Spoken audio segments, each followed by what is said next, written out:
Good morning बच्चों। आइए आज क्लास 6 के लिए चैप्टर नंबर 2 से कंपोनेंट ऑफ फूड का अंतिम कड़ी है। पिछले कक्षाओं में आप लोग को बताया जा चुका है कि विटामिन की कमी से, प्रोटीन की कमी से किस तरह का रोग और कैसे उसकी पूर्ति की जाती है।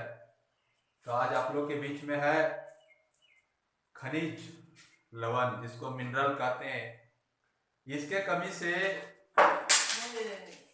किस तरह का रोग होता है और उससे हम कैसे बच सकते हैं, इसके बारे में आज आपको बताया जाएगा। तो सबसे पहले आपका है कैल्शियम डिफिशिएंसी डिजीज, यानी कैल्शियम की कमी से होने वाले रोग। आपके शरीर में कैल्शियम यदि कम हो जाए तो वह किस तरह का रोग हो।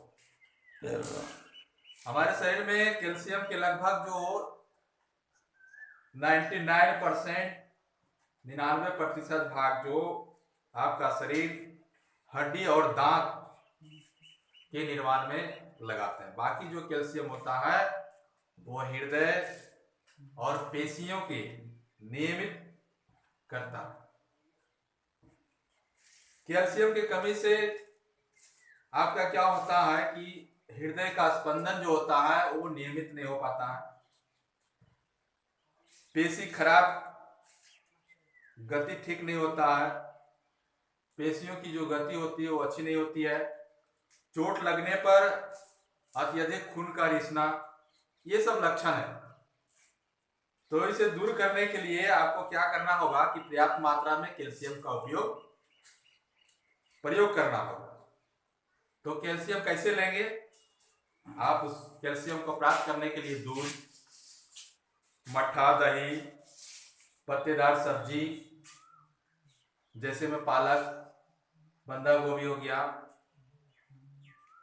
और फल में संतरे, नींबू, ये सब का सेवन करेंगे तो आपका कैल्शियम का जो कमी हो वो पूर्ण हो। दूसरा पॉइंट है आपका एनीमिया, जिसको कहते हैं रक्ताल्पता। रक्ताल्पता का ये भी आपके एक शरीर में पोषक की कमी से होती है, जो हमारे देश में बहुत सारे लोग इससे स्वास्थ्य में प्रभावित हैं। इसमें क्या होता है कि रक्त में हीमोग्लोबिन की मात्रा सामान्य से कम हो जाती है। जो आहार में आप लौह तत्व नहीं लेते हैं तो उसकी मात्रा कम हो जाती है, और इसी के कारण आपका शरीर में रक्ताल्पता हो जाता है।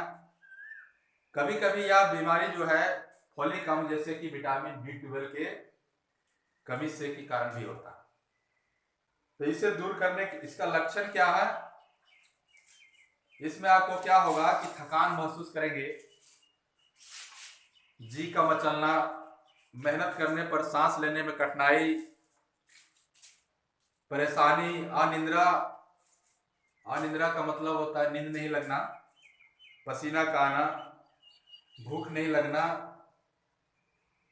अंगूठे के नाखून जो होते हैं वो चम्मच के आकार का गड्ढा हो जाता है। ये सब आपका रक्ताल्पता का लक्षण है।